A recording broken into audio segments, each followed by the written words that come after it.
Effect ന്യൂസിലേക്ക് എവർക്കും സ്വാഗതം. പേരേ ഉള്ളൂ. അപ്പൊ നിങ്ങൾ ശബ്ദം ഉണ്ടാക്കിയാലേ എനിക്ക് എന്തേലും കേൾക്കാൻ പറ്റൂ. Hi everybody, thank U.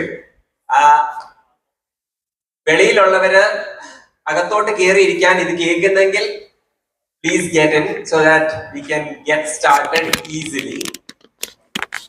ഇവിടെ ഉള്ളവർക്ക് how many of you guys are like I want to do a company അങ്ങനെയൊക്കെ ആഗ്രഹമുള്ള ഒരു സ്റ്റാർട്ടപ്പ് ചെയ്യണമെന്ന് ആഗ്രഹമുള്ള എത്ര പേരുണ്ട്? മുകളില് ഇവിടെ താഴെ ഇരിക്കുന്നവര് കൈ ഒന്ന് വെക്കാം. ഒരാൾ നല്ല സ്ട്രോങ് ആയിട്ട് കൈ വെക്കിയിട്ടുണ്ട് ഇവിടെ, എന്നിട്ട് ഇപ്പൊ താത്തി അവിടെ. ഓക്കെ ഓക്കെ, നിങ്ങൾ എത്ര പേർക്ക് തോന്നുന്നുണ്ട് നിങ്ങൾ എന്തെങ്കിലും ഒരു സാധനം ഇൻവെന്റ് ചെയ്യും, എന്തെങ്കിലും ക്രിയേറ്റ് ചെയ്യും, എന്തെങ്കിലും ഡിസ്കവർ ചെയ്യും, സംതിങ് ദാറ്റ് ഇസ് യോഴ്സ് എന്നുള്ള രീതി ചെയ്യണമെന്ന് ആഗ്രഹമുള്ള, ചെയ്യും എന്നൊരു തോന്നലുള്ള എത്ര പേരുണ്ട്? ഓക്കെ ഓക്കെ, നിങ്ങൾക്ക് എത്ര പേർക്ക് ഒരു സ്റ്റാർട്ടപ്പിൽ ജോയിൻ ചെയ്യണം, ഒരു ഏർലി സ്റ്റേജ് കമ്പനി ജോയിൻ ചെയ്യണം and help grow the company? Job ആണ്, പക്ഷെ ഇങ്ങനെ ഏർലി സ്റ്റേജ് കമ്പനി അല്ലെങ്കിൽ ഒരു മിഡ് സൈസ് കമ്പനിയിൽ ജോയിൻ ചെയ്യണം എന്ന് ആഗ്രഹമുള്ള എത്ര പേരുണ്ട്? Okay, got it. I just wanted to understand നിങ്ങളുടെ മൈൻഡ് സെറ്റ് എങ്ങനെയാണെന്ന്. എന്റെ പേര് അർജുൻ. ഞാൻ to set some context in terms of who I am, most of you don't know me. ഞാനിപ്പോ ഡോക്കറ്റ് AI എന്ന് പറഞ്ഞ കമ്പനിയുടെ co-founder and CEO ആണ്. ഡോക്കറ്റ് AI എന്ന് പറഞ്ഞാൽ we are building an AI sales engineer. നിങ്ങൾക്ക് ആ സെയിൽസ് എഞ്ചിനീയർ എന്നുള്ള വാക്ക് നിങ്ങൾക്ക് മനസ്സിലാവത്തില്ലായിരിക്കും, പക്ഷെ സിമ്പിൾ ആയിട്ട് പറഞ്ഞാൽ ഒരു ബയർ എന്റെ ഒരു പ്രോഡക്റ്റ് മേടിക്കാൻ വരുന്ന ഒരാള്, ഞാനൊരു സെല്ലർ ആണെങ്കിൽ എന്നോട് ചോദിക്കുന്ന ചോദ്യങ്ങൾ പലപ്പോഴും കോംപ്ലിക്കേറ്റഡ് ടെക്നിക്കൽ ക്വസ്റ്റ്യൻസ് ആയിരിക്കും. അപ്പൊ അത് പറയാനായിട്ട് എനിക്ക് ബുദ്ധിമുട്ടുണ്ടാവും. അതിനെ അസിസ്റ്റ് ചെയ്യാൻ വേണ്ടി ഒരു AI, that AI will look into the existing company data, structured and unstructured data നോക്കിയിട്ട് ആ ഇൻഫർമേഷൻ ഇൻ റിയൽ ടൈം ആയിട്ട് സെല്ലറിന് കൊടുക്കാൻ പറ്റുന്ന ഒരു പ്രോഡക്റ്റ് ആണ് നമ്മൾ ബിൽഡ് ചെയ്യുന്നത്. നമ്മളിപ്പോ 51 പേരുണ്ട്. We have raised about $20.3 million so far. നമ്മൾ ഹെഡ് ക്വാർട്ടേർഡ് ഇൻ സിലിക്കോൺ വാലി എന്ന് വിളിക്കുന്ന പാലവാൾട്ടോയിലാണ് ഹെഡ് ക്വാർട്ടേർഡ്. ബാംഗ്ലൂരാണ് രണ്ടാമത്തെ ഓഫീസ്. ഇതിനു മുമ്പ് ഞാൻ 2 കമ്പനികൾ ചെയ്തിട്ടുണ്ട്. ആ 2 കമ്പനിയും സെൽ ചെയ്തു. ഫസ്റ്റ് കമ്പനി കേരളത്തിൽ നിന്ന് തന്നെയാണ് ചെയ്തത്. I was 23 when I started the company. നിങ്ങളിൽ പലരുടെയും age range, I am sure you are not 23 yet, പക്ഷെ നിങ്ങളുടെ ആ ഏജ് റേഞ്ചിലാണ് ഞാൻ ആദ്യമായിട്ട് കമ്പനി തുടങ്ങുന്നത്. I had no idea what to do at that time. Right, startup എന്നൊരു വാക്ക് പോലും അറിയത്തില്ല. അന്ന് ഇതുപോലത്തെ എനേബിളിംഗ് കോൺഫറൻസസ് ഒന്നും കേരളത്തിൽ വന്ന് തുടങ്ങിയിട്ടില്ലാത്തൊരു സമയത്താണ്, അത് ജസ്റ്റ് സ്റ്റാർട്ട് ചെയ്ത സമയത്താണ് ഞാനും എന്റെ ഫ്രണ്ട്സും കൂടെ ചേർന്ന കമ്പനി തുടങ്ങുന്നത്. We grew that company to 72 people. എന്നിട്ട് അടുത്ത റൗണ്ട് ഒക്കെ ഇൻവെസ്റ്റ്മെന്റ് ഒക്കെ റേസ് ചെയ്യണമെന്ന് വിചാരിച്ചിരുന്ന സമയത്താണ് US കൊളറാഡോ എന്ന് പറഞ്ഞ സ്ഥലത്തു നിന്ന് ഒരു കമ്പനി വന്ന് നമ്മുടെ കമ്പനി അക്വയർ ചെയ്യണമെന്ന് പറഞ്ഞത്. It ended up being a good outcome. അതുകൊണ്ട് we sold the company. In that process നമ്മുടെ company became the first product company exit in the history of Kerala. 2016 അത് സംഭവിച്ചത്. അതിനുശേഷമാണ് ഞാൻ US പോയത്. ഇതാണ് എന്റെ കോണ്ടെക്സ്റ്റ്. അപ്പൊ ഞാൻ പറയുന്ന എല്ലാ കാര്യങ്ങളും ഇതിന് അറൗണ്ട് ആയിട്ടുള്ള കോണ്ടെക്സ്റ്റിലാണ് നിങ്ങൾക്ക് മനസ്സിലാവേണ്ടത്. എന്നോട് 10 മിനിറ്റ് സംസാരിക്കാൻ പറഞ്ഞപ്പോ ഐ വാസ് തിങ്കിങ് ലൈക്ക്, എന്താണ് ഒരു topic that I can tell you students, നിങ്ങൾക്ക് മനസ്സിലാവുന്നതും എനിക്ക് നിങ്ങളുടെ പ്രായത്തിൽ ഏകദേശം മനസ്സിലായി തുടങ്ങിയതുമായ ഒരു കാര്യം, something that resonates with you. Let me ask a question. നിങ്ങൾക്ക് സൗണ്ട് ഉണ്ടെങ്കിൽ ഷൗട്ട് ചെയ്യുക. What do you think is a commonality between ഒരു let's say ഒരു എഡിസണോ ന്യൂട്ടണോ, ഒരു ഇലോൺ മസ്ക്, ഒരു പിക്കാസോ, മൂന്ന് പേരും അല്ലെ 4 പേരും പല പല വെറൈറ്റി ഓഫ് സാധനങ്ങളിൽ വർക്ക് ചെയ്ത ആൾക്കാരാണ്. What do you think is a commonality between those 3 or 4 people?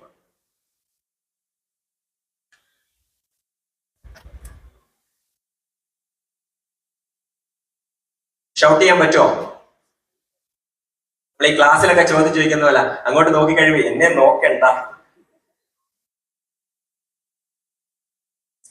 അവരുടെ 4 പേരും ചെയ്തേക്കുന്ന വർക്ക് അവരുടെ ഇമ്മീഡിയറ്റ് സർക്കിളിന് വെളിയിൽ പോയി ഒരു ലാർജർ വേൾഡിനെ ഭയങ്കരമായിട്ട് ഇമ്പാക്ട് ചെയ്യും. If you think about it, right? അതിപ്പോ ന്യൂട്ടൺ ആണെങ്കിലും ഇലോൺ മസ്ക് ആണെങ്കിലും പിക്കാസോ ആണെങ്കിലും അവരുടെ വർക്ക് വെളിയിൽ പോയി അവരുടെ ഇൻഡിവിജ്വൽ സെൽഫ് കഴിഞ്ഞിട്ട്, അവരുടെ ഇമ്മീഡിയറ്റ് ഫാമിലി കഴിഞ്ഞിട്ട്, അവരുടെ ഫ്രണ്ട് സർക്കിൾ കഴിഞ്ഞിട്ട്, it went outside to the world, right, and change the lives of many people. അപ്പൊ ഞാൻ നിങ്ങളുടെയൊക്കെ പ്രായത്തിൽ അല്ലെങ്കിൽ ഒരു 2 വർഷം കഴിഞ്ഞപ്പോഴൊക്കെ എനിക്ക് മനസ്സിലായി തുടങ്ങിയ ഒരു കാര്യം എന്ന് വെച്ചാൽ, ഈ വേൾഡില് 2 ടൈപ്പ് ഓഫ് ആൾക്കാരാണ് ബ്രോഡ്ലി ഉള്ളത്. അത് ഞാൻ അതിനെ ഡിഫൈൻ ചെയ്യുന്നത് പ്രൊഡ്യൂസേഴ്സ് എന്നും കൺസ്യൂമേഴ്സ് എന്നുമാണ്. എന്താണ് പ്രൊഡ്യൂസേഴ്സ്? നമ്മൾ ചെയ്യുന്ന കാര്യം കൊണ്ട് ഇപ്പൊ നിങ്ങൾ എത്ര പേര്, how many of you will take care of your self in the future? ഒരാൾ ആദ്യം കഴിക്കും, ഞാൻ എന്തായാലും എന്റെ കാര്യം നോക്കുന്നത്. How many of you will take care of your family? കുറച്ചുകൂടെ ശക്തി കൈവക്കി, അച്ഛൻ, അമ്മ, ഭാവിയിലെ പാർട്ട്നേഴ്സ് എല്ലാരെയും I take care of them. അതിന്റെ വെളിയിലേക്ക് പോയി ഇമ്പാക്ട് ചെയ്യണമെന്ന് ആഗ്രഹിക്കുന്ന എത്ര പേരുണ്ട്? I want to impact the larger world out there എന്ന് ആഗ്രഹിക്കുന്ന എത്ര പേരുണ്ട്? ഒബ്വിയസ്ലി നിങ്ങളിൽ കൂടുതൽ പേര് അതായിരിക്കും എന്ന് ഞാൻ അസ്യൂം ചെയ്തു. കാരണം ഒരു ശനിയാഴ്ച വീട്ടിൽ ഇരുന്ന് നെറ്റ്ഫ്ലിക്സ് കാണുന്നതിന് പകരം നിങ്ങൾ എല്ലാവരും ഇവിടെ വന്ന് ഇരിപ്പുണ്ടെങ്കിൽ you guys fall in to that bucket that I'm calling as producers. എന്താണ് പ്രൊഡ്യൂസേഴ്സ് ചെയ്യുന്നത്? We produce things not only for ourselves but for the larger world. അപ്പോൾ ഞാൻ എപ്പോഴോ എന്റെ ലൈഫിൽ എനിക്ക് മനസ്സിലായി that I kind of want to fall in to this producer bucket.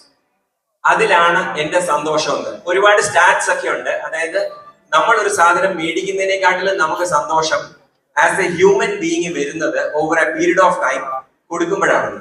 Giving gives more satisfaction than taking. Short term ആയിട്ട് ഇപ്പോൾ ഒരു മുട്ടായി എടുത്തിട്ട് മേടിച്ച് ഡയറി മിൽക്ക് തിന്നുമ്പോൾ നമുക്കൊരു സുഖം കാണുമായിരിക്കും. അതല്ല, over a longer period of time, giving is the higher satisfaction. It is very clearly written, right? അപ്പൊ ഈ പ്രൊഡ്യൂസേഴ്സ് ആകുക എന്ന് പറയുന്നത് ഈസ് എ ചോയ്സ്. അത് അല്ലാതെ വേറെ ഒത്തിരി സാധനങ്ങളൊന്നും അതിൻ്റെ അകത്തില്ല. നമ്മൾ ഒരു ദിവസം ഇപ്പൊ you guys are in this room, നിങ്ങൾക്കൊക്കെ ഒരു പ്രൊഡ്യൂസർ മൈൻഡ് സെറ്റ് ഉണ്ട്. പക്ഷെ ഇതിലെ വളരെ കുറച്ച് ആളുകളെ ആ producer mind set all the way through കൊണ്ടുപോകത്തുള്ളൂ. നിങ്ങൾ പലരും over the period of time that you are working ആ പ്രൊഡ്യൂസർ മൈൻഡ് സെറ്റ് വേണ്ടാന്ന് വെക്കും, റൈറ്റ്? കൺസ്യൂമർ മൈൻഡ് സെറ്റിലേക്ക് ഒതുങ്ങിപ്പോകും. അപ്പൊ this is the thing that I wanted to leave you guys with before we go into the next panel which will be pretty interesting. നിങ്ങൾ ഇന്ന് നിങ്ങൾക്കൊരു choice ഉണ്ട്. Do you want to be a producer or do you want to be a consumer? നാളെയും ആ choice ഉണ്ട്. 10 വർഷം കഴിഞ്ഞ് നിങ്ങൾക്ക് ആ ചോയ്സ് ഉണ്ട്. 40 വർഷം കഴിഞ്ഞ് നിങ്ങൾക്ക് ആ ചോയ്സ് ഉണ്ട്. Every day when you wake up, if you are thinking that I want to be a producer in this world and change the world slightly better than how you found it, അങ്ങനെ ചിന്തിക്കുന്നവരാണ് വേൾഡിനെ നീക്കുന്നത്. അങ്ങനെ ചിന്തിക്കുമ്പോഴാണ് നിങ്ങൾക്ക് overall satisfaction വരുന്നത്. ആ ഒരു സാധനത്തിനെ look forward ചെയ്യുമ്പോഴാണ് നിങ്ങൾക്ക് depression ഇല്ലാതിരിക്കുന്നത്. എല്ലാ ദിവസവും എഴുന്നേക്കാൻ മോട്ടിവേഷൻ വരുന്നത്. ഇപ്പൊ ഞാൻ ഈ പറയുന്ന സാധനം വെച്ച് മോട്ടിവേഷൻ നിങ്ങൾക്ക് കിട്ടിയാലും അതിന്റെ 90% നാളെ രാവിലെ ആകുമ്പോൾ പോകും. പക്ഷെ നിങ്ങളുടെ ഉള്ളിൽ തന്നെ ആ പ്രൊഡ്യൂസർ മൈൻഡ് സെറ്റ് ഉണ്ടെങ്കിൽ every day you will wake up. ഇന്നലെ I was working for the whole day. എന്നിട്ട് ഞാൻ രാത്രിയിൽ എമ്പുരാൻ സിനിമയ്ക്ക് പോയി. Because that was the only time that I had. 10:30 ഞാൻ സിനിമ കണ്ടിട്ട് 2 മണിക്ക് സിനിമ തീർന്നു. അവിടുന്ന് നേരെ വീട്ടിൽ പോയി കുളിച്ചിട്ട് നേരെ എയർപോർട്ടിൽ വന്ന് ഫ്ലൈറ്റ് കയറി ഞാനിങ്ങ് പോന്നു. For the what ever time ഞാൻ ഉറങ്ങിയിട്ടേ ഇല്ല. It is continuously running ആണ്. Because I have a lot of motivation within me that I can come over here and meet you all. ആ മോട്ടിവേഷൻ ആണ് ഒരു പ്രൊഡ്യൂസർ മൈൻഡ് സെറ്റ് നിങ്ങൾക്ക് തരുന്നത്. നിങ്ങൾക്ക് ഒരു കൺസ്യൂമർ ആയിട്ട് ചൂസ് ചെയ്യാം, അതിന് ഒരു തെറ്റുമില്ല. If you choose that I M A consumer, അതിന് ഒരു തെറ്റുമില്ല. But in my opinion a consumer mindset is a mediocre mindset. Mediocre അല്ലെങ്കിൽ average ആണ് most of the people in this world, and there is nothing wrong with it. But if you have a choice to become a producer and not be mediocre and be excellent in what you do, why would you not choose to be the excellent person? Why would you not do something where the world can be a better place? ഇവിടെ നിങ്ങൾ ഇരിക്കുമ്പോൾ you are getting such an amazing platform to kind of explore, network, learn, understand new things that will help you to be better producers. So this is the only thought. You have a choice today. Choose to be producers. Thank you. വാർത്തകളും വിശേഷങ്ങളും ഇവിടെ അവസാനിക്കുന്നില്ല. കൂടുതൽ വാർത്തകളും വിശേഷങ്ങളുമായി വീണ്ടും കണ്ടുമുട്ടുന്നതുവരെ നന്ദി, നമസ്കാരം.